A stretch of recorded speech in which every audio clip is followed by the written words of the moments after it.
Valentin once again, and we wanted to talk a little bit about what makes some A/B testers and some experiments successful and what makes them fail.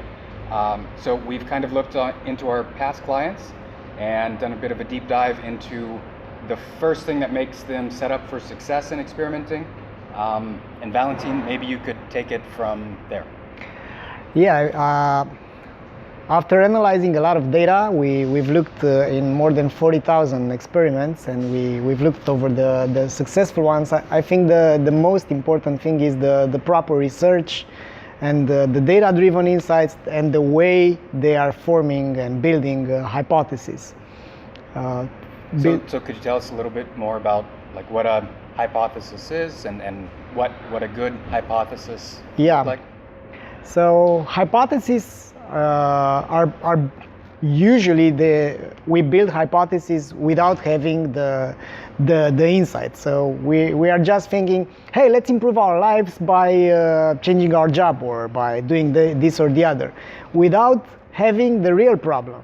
So usually to form a strong hypothesis, you need the problem. So you need, because this happens, I'm going to change this aspect in order to improve this metric or KPI or whatever. So usually that's how you need to form a hypothesis. And mainly we've inserted this before doing a test on OmniConvert. You need to write the hypothesis that you have before starting it. Of course, it's not mandatory, but you will need that hypothesis. And one strong hypothesis usually has a data-driven insights. Something like, because we found that the people which are searching are having a conversion rate which is 5 times better than for the non-searchers, we're gonna move the search or improve the search field by this and that in order to improve the number of people which are searching and improve the micro conversion XYZ and of course the conversion rate. And I think that's how it goes. So would you recommend starting small or starting big? So they have this pool of data, they see that their conversions are dropping off either on the landing page or checkout page or something. Do you suggest big changes, small changes? Where do you really start? Yeah, I think the best way to start an optimization program and to do testing is by analyzing the page value. So where do you want to test, and the segments.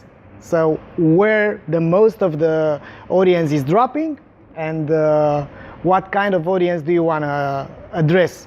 So mainly a strong hypothesis would be, okay, these are all the data insights that I've got, and these are all the parts in the funnel which needs to be fixed. And then I'm coming up with a hypothesis to improve a certain metric.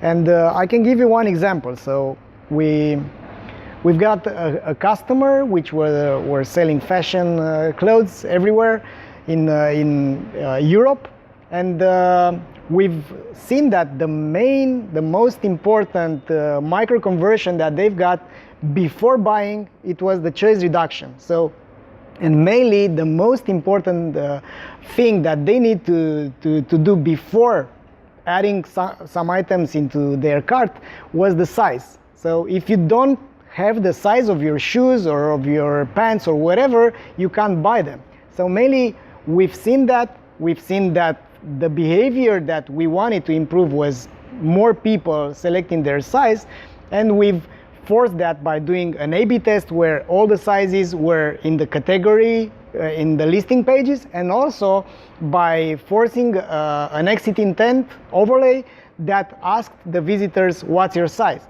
And that led to something like 11% across like 6 countries uplift in conversions. So the hypothesis was like this: if we're gonna talk with our audience and ask their size, the chances for them to select the size are higher. Therefore, we're gonna improve the metrics A, B, or C by 10% or by 5%. So eventually that led to a successful experiment. And one important thing is that a lot of people are building hypotheses out of the blue. Hey, let's move this button here, or let's make the image bigger, or let's get rid of X, Y, or Z. Right.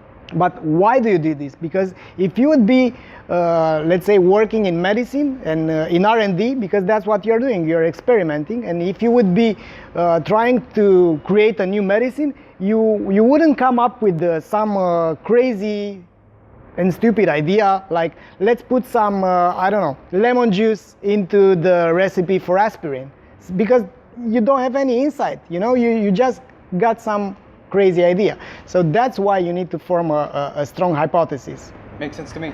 Guys, if you guys have any more suggestions about what has been successful for you in terms of creating hypotheses, great failures, great successes, anything that you could help add to the conversation, please add that to the comment section below. Valentin, thank you again for the time. Thank you as well.